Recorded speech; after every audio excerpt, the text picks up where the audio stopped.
کۆتایی بێئاکامی خولی حوتم و هەشتمی دانوستانەکانی ڤین. خولی حوتمی دانوستانەکانی بوژاننەوەی ڕێکەوتنامەی ناوەکی بەرجام لە نێوان کۆماری ئیسلامی و وڵاتی ئاڵمان، بریتانیا،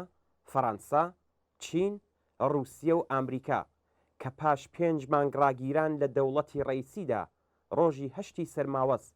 لە کەشوهەوایەکی پڕ لە بێمتمانەیی و بێگرتەبەری سیاسەتی تەنبێ و تەشویق یان گۆپاڵ و گێزەر دەستی پێکردبووەوە، پاش چەند ڕۆژ بێ ئاکام کۆتایی پێهات.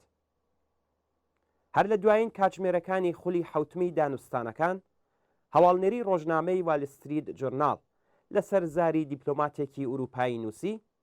کە پێشنووسە پێشنیارکراوەکانی ئێران قبول نەکرا و زێدەڕۆییە. ئەم ڕۆژنامەیە لە زنجیرە تویتێکدا کە ڕۆژی هەینی 12 مانگی سەرماوەستدا بڵاوی کردەوە لەسەر زاری ئەم دیپلۆماتە ئوروپاییە نووسی کە ئێران لە پێشنووسەکانی خۆیدا ئاستی داواکاری پەیوەندیدار بە هەڵگرتنی گەماڕۆکانی بردۆتە سەرێ و هاوکات هەموو ڕێکەوتەکانی پێشووی دەربارەی هەنگاوەکانی ئێران بۆ گەڕانەوە بۆ بەرجامی سڕیوەتەوە. ئانتۆنی بلینکێن وەزیری دەرەوەی ئەمریکاش پاش کۆتایی ئەم دانوستانانە وتیکە ئێران لە ئێستادا وێناچێت گەڕانەوە بۆ بەڵێنەکانی بەرجامی بەجددی وەرگرتێت و هەڕەشەی کرد کە لە ئەگەری شکستی دانوستانەکانی ویلایەتە یەکگرتووەکانی ئەمریکا ڕێگایەکی تر دەگرێتە بەر. هاوکات کاربەدەستێکی ئەمریکا وتی کە چاوەڕوانی ئەوە دەکرێت کە وەزیرانی بەرگری ئەمریکا و ئیسرائیل لا واشنگتۆن دەربارەی بەڕێوەبردننی مانۆڕی نظامی بە ئامانجی ئامادەبوون بۆ هێرشکردنە سەر دامەزراوە ئەتۆمیەکانی ئێران دەست بدەنە وتوێژ تا ئەگەر دیپلۆماسی شکستی خوارد وەک دوابژاردا کەڵکی لێوەربگیرێت. ئەوەش لە حاڵێکدا بوو کە بێنی گەنت وەزیری بەرگری ئیسرائیل و داوید بەرنێعا سەرۆکی موسات بۆ واشنگتۆن سەفەریان کردبوو تا لە سەروبەندی دەستپەیکی دانوستانە ناوەکیەکاندا ڕوو بە کاربەدەستانی ئامریکایی تاکید بکەن کە بۆ بەرەنگاربوونەوە لەگەڵ مەترسی کۆماری ئیسلامی پێویستە گوشارەکانی سەرڕژیمی ئیسلامی زیاد بکرێت. کاربەدەستێکی باڵای ئەمنی ئیسرائیلیش ئێوارەی شەممە 20 مانگی سەرماوەز وتی کە بێنی گانس وەزیری بەرگری ئەم وڵاتە لە دیدارەکانی ڕۆژی 18 سەرماوەز لەگەڵ کاربەدەستانی باڵای ئەمریکا لە واشنگتۆن دەوڵەتی جۆی بایدێنی لە چارتی زەمانی ئەرتەشی ئیسرائیل بۆ هێرش بۆ سەر ئێران ئاگادار کردوتەوە. لەلایەکی دیکەشەوە وەزارەتی دادگستەری ئەمریکا ڕۆژی سێشەممە 16 مانگی سەرماوەز لە ڕاگەاندراوێکدا باسی لە زەوتکرانی دووباری چەکی سپای پاسداران بۆ حوسیەکانی یەمەن کرد کە لە 171 موشکی زەوی بۆ ئاسمان و 8 موشکی دژە تانک پێک هاتبوون و ئاشکراشی کرد کە 1,100,000 بەرمیل بەرهەمی نەوتی ئێران بۆ ڤێنزوێلا دەستی بەسەردا گیراوە. نوێنەری خامنەی لە ڕۆژنامەی کەیهان لە ژمارەی پێنجشەممە 18 مانگی سەرماوەزدا وێڕای ئاماژە بە کردەوەی وەزارەتی دادگستەری ئەمریکا واتە زەوتکردنی باری چەکی سپای پاسداران بۆ حوسیەکان و باری نەوتی بۆ ڤێنزوێلا داخستنی تەنگاوی هورموزی مافی ڕەوای کۆماری ئیسلامی پێناسە کرد و وتی کە نابێت لەم بارەوە هیچ گومانێکمان هەبێت. ئەو کاربەدەستەی ڕژیم وێڕای ئاماژەدان بەوەی کە ڕاگەاندراوی وەزارەتی دادگستەری ئەمریکا لە سەروبەندی دەستپێکردنەوەی دانوستانەکانی وێن دەرکراوە و کاتی دەرکردنی ئەم بڕیارە لەگەڵ دانوستانەکانی وێن و دەستی بەتاڵی ئەمریکا و ڕۆژاوا لە خولی نوێی دانوستانەکان پەیوەندیەکی حاشا هەڵنەگری هەیە، حەسەن ڕوحانی سەرۆک کۆماری پێشووی بە قەرزداری داما و بەرامبەر بە ئەمریکا و ئوروپا وەسف کرد. ڕۆژی 24 مانگی سەرماوەز ڕۆژنامەی ئینگلیسی زمانی تاران تایمزیش با سەردێڕی تەنیا یەک هەڵا وەدانانی وێنەی هۆشدار و نەخشەی ئیسرائیل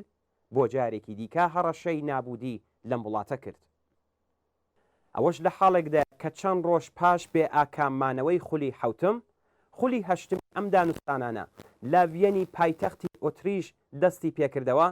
بەڵام تەنیا پاش یەک کاتژمێر ڕاگیرا و بەشی سەرەکی دانوستانەکان خرە پشت دەرگا داخراوەکانەوە و بە شێوەی دوولایەنە و چەندلایەنە تا ڕۆژی هەینی 26 سەرماوەز درێژەی بوو و لە حاڵێکدا کە بەوتەی لایەنە ئوروپاییەکان تەنیا چەند حەوت و تا لە ناوچوونی بەرژەوەندیە سەرەکیەکانی بەرجام کاتماوە بە پێشنیاری هەیئەتی دانوستانکاری کۆماری ئیسلامی بۆ ماوەیەکی نامەعلوم ڕاگیرە. لە کۆتایی ئەم دانیشتانەدا دیپلۆماتەکانی سێ وڵاتی ئوروپایی ئەندامی بەرجام بەیاننامەیەکیاندایە دەرێ و لە بەشێک لەم بەیاننامەیەدا ڕایانگەیاند کە بڕیاری ئێران بۆ ڕاگررتنی دانوستانەکان وەستانێکی دڵساردکەری لێ دەکەوێتەوە. تەنیا دەستکەوتی ئەم خولەی دانوستان و توێژەکان هەواڵی ڕێکەوتنی کۆماری ئیسلامی لەگەڵ ئاژانسی نێونەتەوەی وزەی ئەتۆمی لەسەر دابەستنی دووبارەی دوربینەکانی ئاژانس لە ناوەندی سانتریفیوژسازی کەرەج لە ڕۆژی 24 سەرماوەزدا بوو کە بەوتەی کاربەدەستانی کۆماری ئیسلامی وێنەی ئەم دوربینانە هەروە ناخرێتە اختیار ئاژانسەوە و تەنیا پاش بوژانەوەی بەرجام ئاژانس دەستی بەم وێنانە ڕادەگات. لەلایەکی دیکەشەوە پاش ڕاگەاندنی ئەم ڕێکەوتنە ڕۆژنامەی کەیهان بە بەڕێوەبەری حسین شەریعەت مەداری کە لەلایەن شەخصی خامنەییەوە دەستنیشان کراوە ڕۆژی پێنجشەممە ئەم ڕێکەوتنەی کردەوەیەکی جێگای پرسیار ناولێنا وەها ڕێکەوتنێکی کۆماری ئیسلامی لەگەڵ ئاژانسی بە ئیمتیاز لە بری خراپکاری و دیاری بۆ سێ گۆشەی گوشار پێناسە کرد. بێگومان ئەوەی کە ڕژیمی ئیسلامی ناچار بە دەستپێکردنەوەی دانوستانە ناوەکیەکان کردووە بارودۆخی نالەباری ئابووریە. ئابووری ئێران بەهۆی گەماڕۆکان و هاتنە خوارەوەی ئاستی هەناردەکردنی نەوت و دەسڕانەگەیشتن بە دراوی فرۆشتنی نەوت لەسەر لێواری داڕمانە. قەیرانی درا و هاتنە خوارەوەی داهاتەکان یەکێک لە کێشە سەرەکیەکانی ڕژیمی کۆماری ئیسلامیە. بەوتەی خودی کاربەدەستانی ڕژیم گەماڕۆکانی ئامریکا بۆتە هۆی هاتنە خوارەوەی ئاستی داهاتە دەوڵەتیەکان لە 100 ملیارد دلارەوە بۆ کەمتر لە 8 ملیارد دلار و زۆر جار باسییان لە مەترسی داڕمانی ئابووری کردووە. هۆکاری ئەم کێشمە کۆنەپەرستانە و سەرمایه‌دارانەیە لەم دانوستانانەدا هەرچیەک بێت ناتوانێت زەمانەتێک بێت بۆ مانەوە و درێژەی دەسەڵاتی ئەم ڕژیمە.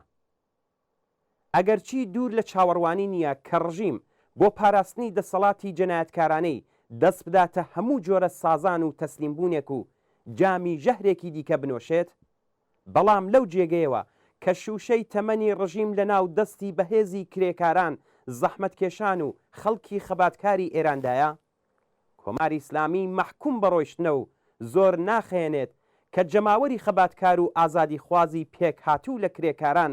معەلیمان، ژنان، خوێندکاران و باقی توێژەستەم لێکرا و چەساوەکانی ئێران بە یەکگرتووی و هاوپشتی خۆیان ڕژیمی جەنایەتکاری کۆماری ئیسلامی دەڕوخێنن.